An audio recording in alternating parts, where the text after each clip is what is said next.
Hello friends, welcome back to my YouTube channel Ravi AG and sciences. Friends, आज के इस video lecture में हम एक नए टॉपिक को कवर करने वाले हैं और आज का जो टॉपिक है वो है माइटोकॉन्ड्रिया।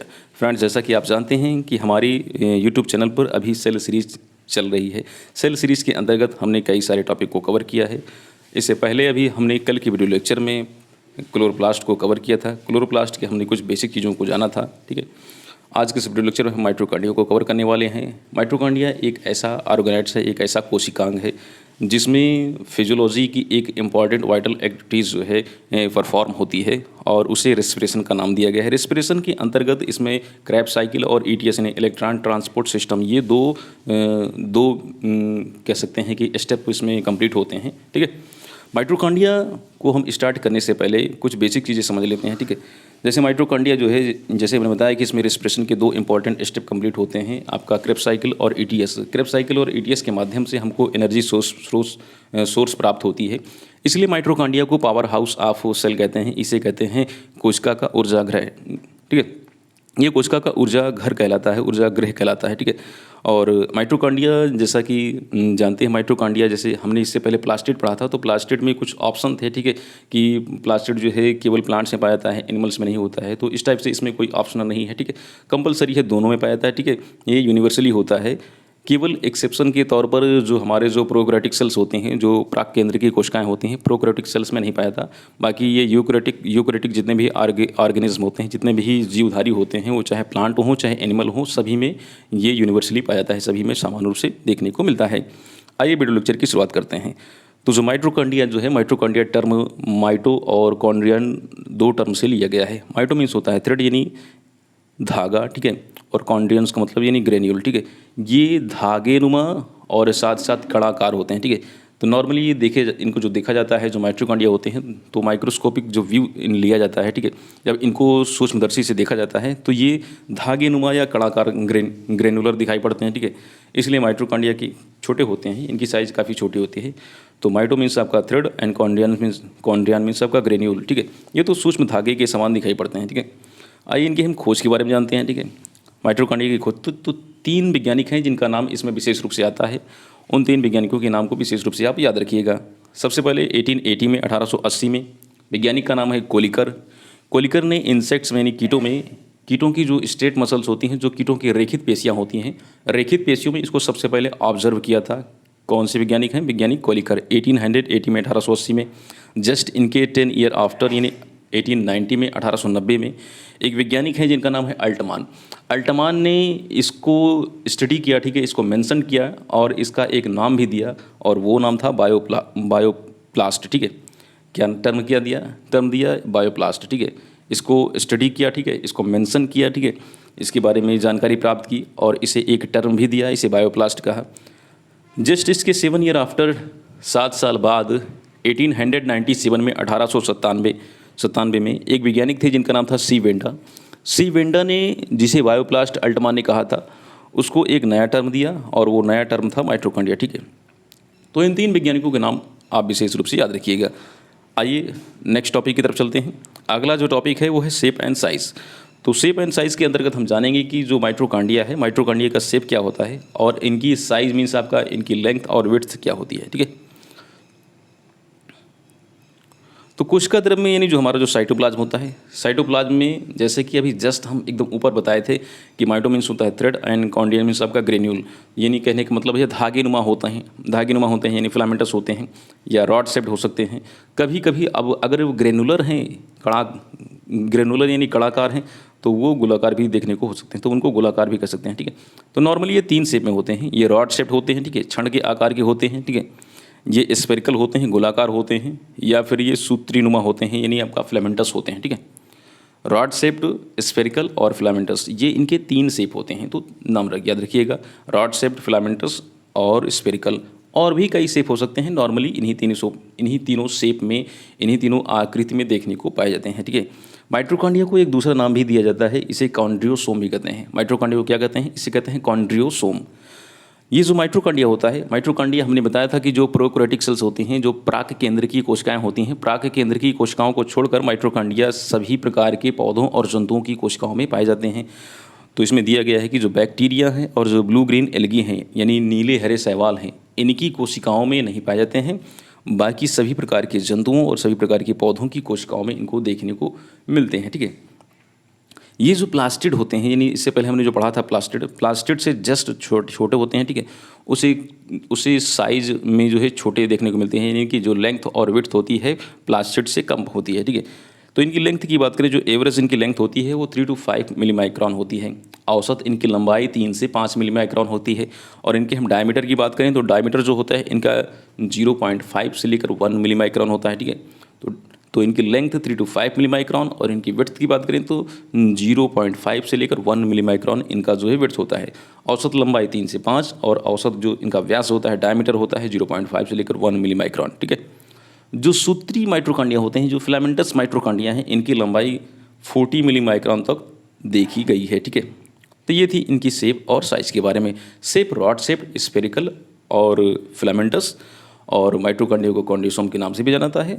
और इनकी हम बात करें, इनकी हम साइज़ की बात करें तो साइज़ में इनकी जो लेंथ होती है 3 to 5 मिलीमाइक्रॉन और इनकी जो विड्थ होती है वो होती है 0.5 से लेकर 1 मिलीमाइक्रॉन। ठीक है, अब यहाँ पर देख रहे हैं कि 2 फिगर यहाँ पर दिखाए गए हैं। एक फिगर ये जो आपकी स्क्रीन के सामने है और जो दूसरा फिगर अभी जस्ट हमने ऊपर देखा था, ये 2 फिगर्स, दोनों फिगर को अगर आप देखेंगे तो थोड़ा सा अंतर है। यहाँ पर देखिए नीचे लिखा है माइट्रोकांडिया प्लांट सेल, यानी ये प्लांट सेल का माइट्रोकांडिया है और ये वाला जो है ये है एनिमल सेल का। ठीक है, नीचे लिखा नहीं है कि किसका है, माइट्रोकांडिया केवल लिखा है, लेकिन ये है एनिमल सेल का। ठीक है, दोनों में देखेंगे तो दोनों में एक अंतर देखने को मिलेगा। ठीक है, यहाँ पर एक हमने स्ट्रक्चर बनाई है क्रिस्टी। ठीक है, ये क्रिस्टी देखें और सेम इसी प्लेस पर जो है जस्ट ऊपर देखें तो क्रिस्टी के स्थान पर यहाँ पर ट्यूबली दिखा गया। ठीक है, बस एक संरचना का ही अंतर है, बाकी प्लांट का जो माइट्रोकांडिया है और एनिमल का जो माइट्रोकांडिया है इनकी स्ट्रक्चर में कोई भी अंतर देखने को नहीं मिलेगा। ठीक है, अभी आगे चल के बताते हैं कि ट्यूबली और क्रिस्टी में क्या डिफरेंस है। दरअसल ट्यूबली और क्रिस्टी जो है आपका जो इनर वाली जो मेम्ब्रेन होती है इसकी माइट्रोकांडिया की, उनके द्वारा बनाई हुई कुछ संरचनाएं होती हैं। जो ट्यूबली संरचना है ये फिंगर लाइक स्ट्रक्चर होती है और जो क्रिस्टी संरचना है ये जो है आपका स्ट्रिप लाइक स्ट्रक्चर होती है, यानी पट्टी नुमा संरचना होती है। तो ट्यूबली यानी जो अंगुलाकार यानी कह सकते हैं अंगुली नुमा यानी फिंगर लाइक स्ट्रक्चर है, ये प्लांट में देखने को मिलती है और जो स्ट्रिप लाइक स्ट्रक्चर है, ठीक है, वो देखने को मिलती है आपको एनिमल में। ठीक है, बाकी और कोई अंतर नहीं है, सभी में पूर्ण समानता है। ठीक है, माइट्रोकांडिया की आइए अल्ट्रा स्ट्रक्चर, इसकी परासंरचना के बारे में जानते हैं। माइट्रोकांडिया की परासंरचना कैसे होती है। ठीक है, तो परासंरचना की बात जब हम करते हैं तो इसको हम इलेक्ट्रॉन माइक्रोस्कोप से ऑब्जर्व करते हैं। ठीक है, तो इलेक्ट्रॉन माइक्रोस्कोप से जब देखा जाता है इसको तो इसमें 2 कवरिंग हमको दिखाई देती हैं, जैसे कि प्लास्टिड में था सेम दैट इसमें भी 2 कवरिंग हैं, आउटर कवरिंग और इनर कवरिंग। आउटर को आउटर मेम्ब्रेन कहते हैं और इनर को इनर मेम्ब्रेन कहते हैं। 2 प्रकार की कवरिंग होती हैं और दोनों ही कवरिंग जो है आपका यूनिट मेम्ब्रेन की बनी होती हैं। ठीक है, दोनों कवरिंग किससे बनी होती हैं? दोनों कवरिंग बनी होती हैं यूनिट मेम्ब्रेन की, यानी एकक कला की, यानी लिपोप्रोटीन की बनी होती हैं, लिपिड और प्रोटीन की बनी होती हैं। ठीक है, और इसमें जो बाहर वाली जो कवरिंग है यानी जो आउटर कवरिंग है यानी जो आउटर मेम्ब्रेन है, ठीक है, आउटर मेम्ब्रेन तो स्मूथ होती है, लेकिन इनर मेम्ब्रेन जो है आपका वो कुछ स्ट्रक्चर्स में जो है कन्वर्ट होती है। और वो स्ट्रक्चर के नाम अभी हमने जस्ट ऊपर बताया था कि या तो वो ट्यूबली के रूप में कन्वर्ट हो जाएगा या फिर जो है वो जो है आपका क्रिस्टी के रूप में कन्वर्ट हो जाएगा। तो अगर प्लांट सेल है, पौधों की कोशिका का माइट्रोकांडिया है, तो उसमें वो ट्यूबली शेप में होंगे, इनर वाली जो मेम्ब्रेन है उसकी बात कर रहे हैं। और अगर वो जंतुओं की जो कोशिका का माइट्रोकांडिया है तो वो क्रिस्टी के रूप में कन्वर्ट हो जाएगा। ठीक है, जैसे एक फिगर से बता देते हैं, जैसे ये माइट्रोकांडिया है, तो ये जो हमने जो भी सर्किल बनाया, ठीक है, ये आउटर हो गए, लेकिन इनर वाली जो होती है, इनर वाली ऐसे नहीं होती है। इनर वाली जो है ऐसे फिंगर लाइक स्ट्रक्चर से ऐसे अंदर की ओर जो है ऐसे संरचनाएं बनाई होती है। ठीक है, तो इनर वाली जो इनर मेम्ब्रेन होती है, इनर मेम्ब्रेन जो है स्मूथ नहीं होती है, वो उसमें इनवेजिनेशन होता है, उसमें अंतर्वलन होता है, वो अंदर की ओर धंसी हुई होती है। ठीक है, तो वो जो उसका धंसाव जो होता है, इन्विजिलेशन होता है, वो या तो फिंगर लाइक हो सकता है या स्ट्रिप लाइक हो सकता है, या तो पट्टीकार हो सकता है या तो अंगुलीकार हो सकता है। ठीक है, पट्टीकार उस कंडीशन में होगा जब वो एनिमल सेल में होगा, और अंगुली नुमा जो संरचना उस समय देखने को मिलेगी जब वो प्लांट सेल में होगा। ठीक है, तो जो आउटर वाली, जैसे हमने बताया कि जो आउटर मेम्ब्रेन है वो स्मूथ होती है, लेकिन जो इनर मेम्ब्रेन होती है वो माइट्रोकांडिया का जो मैट्रिक्स होता है उसमें उसका इनवेजिलेशन पाया जाता है, उसमें उसका अंतर्वलन होता है, अंदर की ओर धंसी हुई होती है। और अंदर की ओर जो धंसाव है हमने बताया 2 तरीके से हो सकता है, या तो अंगुली के आकार का होगा, ठीक है, अंगुली के आकार के जब होगा तब उसे हम ट्यूबली कहेंगे, और जब वो पट्टी नुमा होगा तब उसे हम बोलेंगे क्रिस्टी बोलेंगे, ठीक है। तो ये जो ट्यूबुली होता है, ट्यूबुली नॉर्मली देखने को मिलता है आपका प्लांट सेल की माइटोकॉन्ड्रिया में, और जो क्रिस्टी होता है नॉर्मली देखने को मिलता है आपको एनिमल सेल की माइटोकॉन्ड्रिया में, ठीक है। इन दोनों जो ट्यूबुली और जो क्रिस्टी होते हैं, ये जो है इन दोनों के बीच में जो स्पेस होता है, ठीक है, ट्यूबुली और क्रिस्टी के बीच में जो स्पेस होता है उसे कहते हैं इंटर क्रिस्टियल स्पेस या इंटर ट्यूबुलर स्पेस, ठीक है। इसे कहते हैं इंटर क्रिस्टियल स्पेस या इंटर ट्यूबुलर स्पेस, ठीक है। दो क्रिस्टी के बीच में जो स्पेस देखने को मिलता है, ठीक है, उसे कहते हैं इंटर क्रिस्टियल स्पेस, ठीक है। अंदर की जो कला होती है माइटोकॉन्ड्रिया को दो चैम्बर में डिवाइड कर देती है, ठीक है। जो इनर वाली मेम्ब्रेन होती है ये माइटोकॉन्ड्रिया को दो चैम्बर में डिवाइड कर देती है, inner chamber and outer chamber, ठीक है। आउटर चैम्बर या आउटर कंपार्टमेंट कहते हैं और इनर चैम्बर को इनर चैम्बर या इनर कंपार्टमेंट कहते हैं। तो जो अंदर का जो कोष्ठ है यानी जो इनर चैम्बर है, इनर चैम्बर में एक विशेष प्रकार का ग्राउंड मटेरियल या ग्राउंड सब्सटेंस पाया जाता है जिसे कहते हैं माइटोकॉन्ड्रियल मैट्रिक्स, ठीक है। उसे याद रखिएगा। माइटोकॉन्ड्रियल मैट्रिक्स क्या है? माइटोकॉन्ड्रियल मैट्रिक्स जो इनर चैम्बर है, जो अंदर वाला जो चैम्बर है, उसमें पाया जाने वाला एक सब्सटेंस है, ठीक है, जेली लाइक स्ट्रक्चर का प्रोटीनियस, ठीक है, प्रोटीन युक्त एक सब्सटेंस है, ठीक है, होमोजीनस होता है, इसे कहते हैं माइटोकॉन्ड्रियल मैट्रिक्स। अभी फिगर में बता रहे हैं, अभी इसके हम थियरी को समझ लेते हैं, उसके बाद फिगर हमको बेहतर तरीके से आपको समझा रहे हैं, ठीक है। तो जो इनर वाला चैम्बर है, इनर वाले चैम्बर में एक पदार्थ पाया जाता है, होमोजीनस मटेरियल होता है जिसे कहते हैं माइटोकॉन्ड्रियल मैट्रिक्स, ठीक है। दोनों जो कलाएँ होती हैं आउटर और इनर, इन दोनों के बीच में एक स्पेस पाया जाता है, ठीक है। आउटर और इनर के बीच में जो स्पेस होता है उसे कहते हैं पेरी माइटोकॉन्ड्रियल स्पेस, ठीक है। क्या कहते हैं इसे? इसके लिए जो टर्म यूज किया गया है उसे कहते हैं peri mitochondrial space. Outer membrane और इनर मेम्ब्रेन के बीच में जो स्पेस होता है उसे पेरी माइटोकॉन्ड्रियल स्पेस कहते हैं, या इसके लिए एक टर्म और यूज करते हैं, इसे कहते हैं इंटर मेम्ब्रेनस स्पेस, ठीक है। दो कलाओं के बीच का स्थान, ठीक है, जिसमें इसमें भी एक लिक्विड एक तरल भरा रहता है और इसके अंतर्गत कुछ विशेष प्रकार के एंजाइम्स इसमें पाए जाते हैं, ठीक है। दोनों जो चैम्बर होते हैं आउटर और इनर चैम्बर, तो दोनों कोष्ठों का जो मैट्रिक्स पूर्ण रूप से एक दूसरे से अलग नहीं रहता, ठीक है। तो आउटर और इनर, जैसे कि बताया कि आउटर इनर वाला जो है आपका, ये था कहाँ, ये था दोनों के स्पेस के बीच में, यानी जो आउटर और इनर मेम्ब्रेन है उनके स्पेस के बीच में एक कुछ पदार्थ भरा रहता है, अर्थात ये भी आपका मैट्रिक्स लाइक जैसा ही होता है जिसमें कि कुछ एंजाइम पाए जाते हैं। और अंदर वाला जो चैम्बर जो होता है, यानी जो इनर मेम्ब्रेन के अंदर जो होता है, इसको इनर चैम्बर कहते हैं। इनर चैम्बर में जो मैट्रिक्स होता है वो एक दूसरे से बहुत ज़्यादा डिफरेंट नहीं होते हैं, लगभग सेम वैसे ही होते हैं, क्योंकि अंदर की, हाँ, और साथ ही साथ ये एक ऐसा इसलिए होता है क्योंकि ये कहीं कहीं पर जो चैम्बर बना होता है, कहीं कहीं पर ये चैम्बर जो है आपका कॉन्टीन्यूअस होता है, ठीक है। ये चैम्बर जो है एक दूसरे से कनेक्टेड होता है, एक दूसरे से जो है मिला हुआ होता है, ठीक है, अर्थात एक दूसरे से सेपरेट नहीं रहता है। तो जब सेपरेट नहीं है तो पदार्थों का इधर से आवागमन होता रहता है, कुछ पदार्थ अंदर आ जाते हैं, कुछ बाहर चले जाते हैं, तो एक चैम्बर से दूसरे चैम्बर में जो है आपका मटेरियल का जो है ट्रांसपोर्टेशन होता है, ठीक है। इसलिए दोनों एक दूसरे की क्वालिटी से भिन्न नहीं होते हैं, ठीक है। हाँ, आगे चलते हैं। क्रिस्टी की सतह पर जो क्रिस्टी होता है या जो ट्यूबुली होता है उसके सरफेस पर टेनिस का जो रैकेट होता है, रैकेट के आकार के 70 to 100 एंगस्ट्रॉम की लंबाई के कुछ पार्टिकल्स पाए जाते हैं, कुछ कण पाए जाते हैं, और ये पार्टिकल्स, ये कण जो होते हैं 100 एंगस्ट्रॉम के स्पेस पर पाए जाते हैं, ठीक है। इनका जो बीच में जो स्पेस होता है वो 100 एंगस्ट्रॉम का स्पेस पाया जाता है, ठीक है। तो जो क्रिस्टी होते हैं, ट्यूबुली होते हैं, इनकी सरफेस पर, इनकी सतह पर कुछ पार्टिकल्स, कुछ कण देखे गए हैं। ये कण जो है 70 to 100 एंगस्ट्रॉम के होते हैं और इनके बीच में जो स्पेस होता है वो भी लगभग 100 एंगस्ट्रॉम के समथिंग पाया जाता है। ये जो पार्टिकल, ये जो कण होते हैं, ये तीन क्या कह सकते हैं कि तीन प्रकार से डिवाइडेड होते हैं, अर्थात इनके तीन पार्ट होते हैं, तीन प्रकार नहीं कह सकते, तीन पार्ट होते हैं इनके, ठीक है। और ये तीन पार्ट, ये बेस में डिवाइड होते हैं, ये स्टॉक में डिवाइड होते हैं और इनका हेड होता है, ठीक है।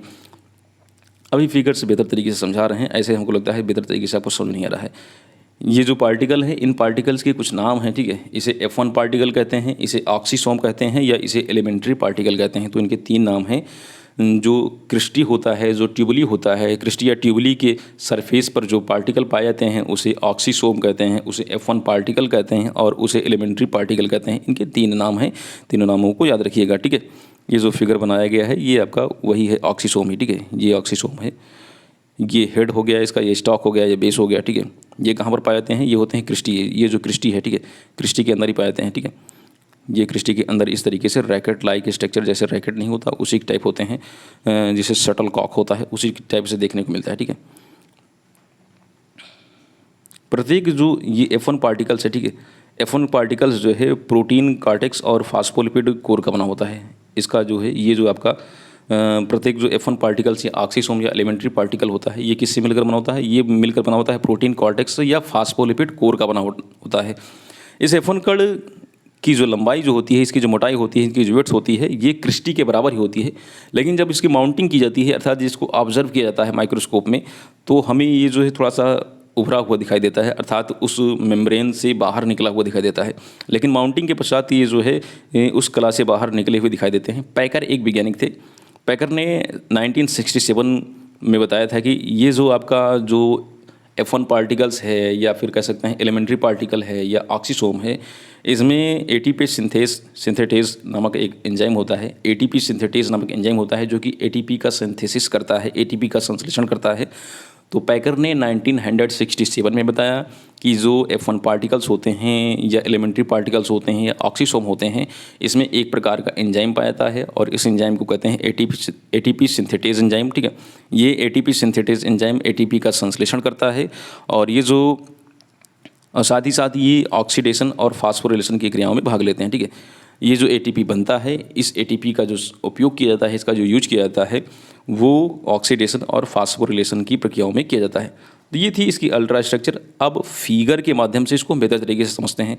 वैसे काफ़ी कुछ चीज़ें समझ में आ गई होंगी आपको, लेकिन फिर भी फिगर को एक बार देख लेना ज़रूरी है। ठीक है, फिगर के माध्यम से समझना इसे बहुत ही ज़्यादा ज़रूरी है। ठीक है, ये है हमारा पहला फिगर। ठीक है, ये माइटोकॉन्ड्रिया देखिए। तो मैंने बताया कि माइटोकॉन्ड्रिया के दो कवरिंग हैं। कौन कौन सी दो कवरिंग है? एक आउटर कवरिंग और एक इनर कवरिंग। यहाँ पर लिखा हुआ है आउटर कवरिंग को आउटर मेम्ब्रेन कहते हैं और इनर कवरिंग को इनर मेम्ब्रेन कहते हैं। आउटर कवरिंग तो स्मूथ होती है, ये देखो, ये आउटर कवरिंग स्मूथ होती है, लेकिन जो इनर कवरिंग होती है, इनर कवरिंग स्मूथ ना होकर के वो उसमें इनवेजिनेशन पाया जाता है, वो अंदर की ओर उसमें अंतरवलन होता है, अंदर की ओर धंसी हुई होती है। तो इनर मेम्ब्रेन जो जिसमें इनवेजिनेशन है, जिसमें अंदर की ओर अंतरवलन है, वो जो है इन्वेजिनेशन या तो क्रिस्टी के रूप में होगा या तो ट्यूबुली के रूप में होगा। ठीक है, या तो वो क्रिस्टी के रूप में इन्वेजिनेशन पाया जाएगा या फिर वो होगा आपका क्रिस्टी के रूप में। ठीक है, तो यहाँ पर जैसे आप देख रहे हैं, तो ये जो है आपका प्लांट सेल का दिखाया गया है। ये प्लांट सेल का है, इसमें आपका फिंगर लाइक स्ट्रक्चर दिखाई दे रही है। ठीक है, आपको हम बेहतर तरीके से एक फिगर बना दे तो ज़्यादा बेहतर रहेगा। ये आउटर मेम्ब्रेन, ठीक है, इनर मेम्ब्रेन ऐसे, इस तरीके से इनर मेम्ब्रेन ऐसे। ठीक है, ये इनर मेम्ब्रेन है। ठीक है, तो ये इनर मेम्ब्रेन बन गया। ठीक है, इसे कहते हैं, इसे ट्यूबुली कहते हैं। ये कहलाता है आपका ये ट्यूबुली कहलाता है। ठीक है, इसे ट्यूबुली कहते हैं। एक मिनट हटा देते हैं इसको, ये ट्यूबुली कहलाता है। ठीक है, यहाँ पर आप देख रहे हैं क्रिस्टी, तो इसका मतलब है कि ये आपका एनिमल वाला है। ठीक है, और नीचे जस्ट इसके देखेंगे एक फिगर और बनाया गया है। एक मिनट, इसके नीचे जस्ट एक फिगर और है, ये है आपका प्लांट का। ठीक है, ये प्लांट वाला है। ठीक है, ये ट्यूबुली इसमें दिखाया गया है। ठीक है, तो ऊपर वाला एनिमल का था, ये नीचे आपका प्लांट का है। ठीक है, दोनों में बहुत ज़्यादा डिफरेंस नहीं है। आउटर मेम्ब्रेन दोनों पाएगी, इनर मेम्ब्रेन दोनों पाई जाएगी। इनर मेम्ब्रेन इसमें फिंगर लाइक स्ट्रक्चर होगी, इनर मेम्ब्रेन उसमें स्ट्रिप लाइक स्ट्रक्चर होगी। ठीक है, और ट्यूबुली में देखें, ट्यूबुली में आपको ये पार्टिकल्स दिखाई दे रहे हैं। एक मिनट इसको जूम कर दें। ट्यूबुली में इसमें देखिए, ठीक है, ये ट्यूबुली है। ट्यूबुली में आपको इस तरीके से संरचनाएं दिखाई दे रही हैं, ये इसके सरफेस पर ये। ठीक है, ये सब F1 पार्टिकल्स हैं। ठीक है, पूरे इसकी इनर सरफेस पर आपको देख सकते हैं कि ये इसमें F1 पार्टिकल्स दिखाई दे रहे हैं। ठीक है, ये इस तरीके से हैं, कुछ ऐसे दिखाई दे रहे हैं। ठीक है, ऐसे पार्टिकल दिखाई दे रहे हैं। इसको F1 पार्टिकल्स से एलिमेंट्री पार्टिकल्स या फिर ऑक्सीसोम कहते हैं। इसमें हमारा एक एंजाइम होता है, इसको एटीपी सिंथेटेज एंजाइम, जो कि एटीपी का संश्लेषण करता है, जो कि आपका ऑक्सीडेशन और फास्फोरिलेशन में पार्टिसिपेट करता है। ठीक है, और इसकी ये हो गया हमारा F1 पार्टिकल से ऑक्सीसोम। ठीक है, ठीक है, ये ट्यूबुली हो गया। हाँ, इसमें राइबोसोम देखिए, माइटोकॉन्ड्रिया और जो है प्लास्टिड, दो ऐसे ऑर्गेनाइड्स हैं, स्पेशली आपका क्लोरोप्लास्ट। माइटोकॉन्ड्रिया और क्लोरोप्लास्ट ऐसे दो ऐसे ऑर्गेनाइड हैं जिसमें आपका डीएनए पाया जाता है। तो डीएनए भी इसमें होगा। ठीक है, ये देखिए डीएनए की मात्रा यहाँ पर दिखाई गई है, ये है डीएनए। ठीक है, ये डीएनए की मात्रा दिखाई गई है। दोनों में डीएनए होगा आपका, चाहे वो एनिमल का माइटोकॉन्ड्रिया हो, जो प्लांट का माइटोकॉन्ड्रिया हो, ठीक है। राइबोसोम की भी मात्रा पाई जाती है। राइबोसोम इसमें 70S टाइप वाला होता है। ये हमारा F1 पार्टिकल से ऑक्सीसोम हो गया, ठीक है। ये फिंगर लाइक जो स्ट्रक्चर है इसे ट्यूबली कहेंगे। अगर यही एनिमल में होता तो पट्टी की जैसी संरचना होती, जैसे जस्ट ऊपर दिखाया गया है ये पट्टी नुमा संरचना, तब इसे हम क्रिस्टी कहते हैं, ठीक है। क्रिस्टी और ट्यूबली की सरफेस पर जो है F1 पार्टिकल से ऑक्सीसोम पाए जाते हैं, ठीक है। नेक्स्ट अगले फिगर में देखते हैं, ठीक है। ये जो आपका आउटर और इनर मेम्ब्रेन जो होती हैं, आउटर और इनर मेम्ब्रेन के बीच में स्पेस देखने को मिला है। ये है आउटर वाला, ये देखो ये आउटर है मेम्ब्रेन, और ये जो अंदर की जो जैसे संरचनाएं बनी हुई हैं, ठीक है, ये है इनर वाला। तो इनके बीच में कुछ स्पेस है, ये यहाँ पर स्पेस है। तो इस स्पेस को कहते हैं इंटर मेम्ब्रेनस स्पेस, ठीक है। आउटर और इनर मेम्ब्रेन के बीच में जो स्पेस होता है उसे कहते हैं इंटर मेम्ब्रेनस स्पेस, ठीक है। हाँ, इसका जो ग्राउंड मटेरियल होता है, इसके अंदर जो लिक्विड भरा होता है, ठीक है, ये इसका जो ग्राउंड मटेरियल होता है, ये वाला जो चैम्बर है, देखो एक दो इसमें दो चैम्बर हैं। एक चैम्बर ये है अंदर वाला, इसे कहते हैं इनर चैम्बर कहते हैं, ठीक है। और एक चैम्बर ये बना है, ठीक है, एक चैम्बर ये बना है दोनों मेम्ब्रेन्स के बीच में। थोड़ा सा फिगर छोटा है, दोनों मेम्ब्रेन्स के बीच में ये है आउटर चैम्बर, ठीक है। तो इनर चैम्बर और आउटर चैम्बर दो प्रकार के चैम्बर होते हैं। इनर चैम्बर और आउटर चैम्बर दोनों में मैट्रिक्स पाया जाता है, ठीक है। ज़्यादातर यानी नॉर्मली जो है आपका इनर चैम्बर में ही पाया जाता है। इनर चैम्बर से इसकी मात्रा आउटर चैम्बर में चली जाती है, ठीक है, वहाँ से ट्रांसफ़र हो जाती है। और लेकिन ये पाया जाता है यूजुअली जो है आपका इनर चैम्बर में ही। तो इनर चैम्बर में जो इसका ग्राउंड सबस्टांस होता है उसे कहते हैं माइटोकॉन्ड्रियल मैट्रिक्स, ठीक है। उसे क्या बोलते हैं, उसे कहते हैं माइटोकॉन्ड्रियल मैट्रिक्स। तो यहाँ पर दिखाया गया है मैट्रिक्स के बारे में, ठीक है। ये मैट्रिक्स कहाँ पर होता है, मैट्रिक्स होता है आपका इसमें, ये जो चैम्बर होता है अंदर वाला चैम्बर, उसमें मैट्रिक्स देखने को मिलता है आसानी से, ठीक है। इसमें कुछ और पार्टिकल्स पाए जाते हैं, इसको इंक्लूजन्स कहते हैं, ठीक है। राइबोसोम तो पाया जाता है, राइबोसोम 70S टाइप वाला होता है, ठीक है। डीएनए की मात्रा पाई जाती है, डीएनए डबल स्ट्रैंड डीएनए होता है। दो मेम्ब्रेन से कवरिंग होता है, दो मेम्ब्रेन इसमें कवरिंग पाई जाती है, आउटर और इनर, ठीक है। इनर वाली जो होती है, इनर वाली में फोल्डिंग पाई जाती है, वो ट्यूबली फॉर्म में हो सकती है या क्रिस्टी फॉर्म में हो सकती है। ट्यूबली और क्रिस्टी के सरफेस पर जो है आपका F1 particle, oxysome elementary particles ये पाए जाते हैं, ठीक है। इनमें एक विशेष प्रकार का एंजाइम होता है, इसको ATP सिंथेटेज एंजाइम कहते हैं, ठीक है। ये जो आपका F1 पार्टिकल्स, यहाँ पर फिगर देखिए, इसको बेहतर तरीके से समझाया गया है। F1 पार्टिकल या ऑक्सीसोम होते हैं। F1 पार्टिकल ऑक्सीसोम के 3 भाग होते हैं, हमने बताया था अभी। इसके हेड होता है, इसका बेस होता है और इसका स्टॉक होता है। वो नीचे एक फिगर है उसमें समझाते हैं, ठीक है। हाँ, इन दोनों जैसे एक जो है आपका यहाँ फिगर में देखिए, ये आपका ये हो गया, एक ये हो गया आपका और एक ये हो गया, मतलब थोड़ी थोड़ी दूर पर जो है ये पाए जाते हैं, क्या नाम है इनका, F1 पार्टिकल्स, ठीक है। तो इनके बीच में जो स्पेस होता है, ठीक है, इनके बीच में जो स्पेस हो जाता है उसे कहते हैं हम इंट्रा ट्यूबुलर स्पेस, ठीक है। एक ट्यूबली से दूसरे ट्यूबली के बीच में या एक क्रिस्टी से दूसरे क्रिस्टी के बीच में स्पेस होता है, इसे कहते हैं इंट्रा ट्यूबली स्पेस या इंट्रा क्रिस्टी स्पेस, ठीक है। जैसे इंट्रा ट्यूबली या इंट्रा क्रिस्टी, या ये बीच में जो स्पेस देखने को मिला है ये स्पेस, इसे कहते हैं इंट्रा ट्यूबली या इंट्रा क्रिस्टी स्पेस, ठीक है। तो दो प्रकार की स्पेस को यहाँ पर बताया गया है। एक दोनों कलाओं के बीच में जो स्पेस होता है उसे इंट्रा मेम्ब्रेनस स्पेस कहते हैं, ठीक है, या पेरी माइटोकॉन्ड्रियल स्पेस कहते हैं। और जो दूसरे प्रकार की स्पेस को जो मेंशन किया जा रहा है वो दूसरे प्रकार का स्पेस है, एक ट्यूबली से दूसरे ट्यूबली के बीच में जो स्पेस होता है उसे कहते हैं इंट्रा ट्यूबली स्पेस, ठीक है। वो दो ट्यूबली के बीच में दो नलिकाओं के बीच का स्पेस है, ठीक है। तो इंट्रा मेम्ब्रेनस स्पेस और इंट्रा ट्यूबली स्पेस, ठीक है, दो प्रकार की स्पेस होते हैं, ठीक है। ये इंट्रा ट्यूबली स्पेस, ये इंट्रा मेम्ब्रेनस स्पेस, ठीक है। हाँ, ठीक है। F1 पार्टिकल्स के दो क्या 3 पार्ट होते हैं F1 पार्टिकल्स के। जस्ट नीचे वाले फिगर में दिखाते हैं तो बेहतर तरीके से आपको समझ में आएगा। ये देखिए F1 पार्टिकल्स जो है आपका, ये ऑक्सीसोम के 3 पार्ट होते हैं। इसका हेड है, इसका स्टॉक है, ये इसका बेस है, ठीक है। हेड, स्टॉक और बेस ये यहाँ पर दिखाए गए हैं ऐसे, इस तरीके से इसमें लगे होते हैं क्रिस्टी में, ठीक है। ये क्रिस्टी में, या इसको ट्यूबली भी कह सकते हैं। अभी तो ये क्रिस्टी के रूप में दिख रहा है, लेकिन अगर ये प्लांट का दिखाया गया होता तो उसमें ये ट्यूबली होता। तो ट्यूबली और क्रिस्टी का जो सरफेस होता है उसमें F1 पार्टिकल ऑक्सीसोम जो पाए जाते हैं, इनके 3 पार्ट होते हैं। हेड होता है इसमें, इसका स्टॉक होता है, इसका बेस होता है। ऑक्सीसोम में एक विशेष प्रकार का एंजाइम है, उसका नाम याद रखिएगा, ATP सिंथेटेज एंजाइम, ठीक है। ATP सिंथेटेज एंजाइम जो कि आपका ATP का संश्लेषण करता है, ठीक है। ATP के संश्लेषण करता है और ATP का मेन जो काम है ऑक्सीडेशन और फास्फोरिलेशन में इसका काम होता है, ठीक है। बस इतना ही आज के वीडियो लेक्चर में। जल्द ही एक नए वीडियो के साथ मिलते हैं, तब तक के लिए जय हिंद।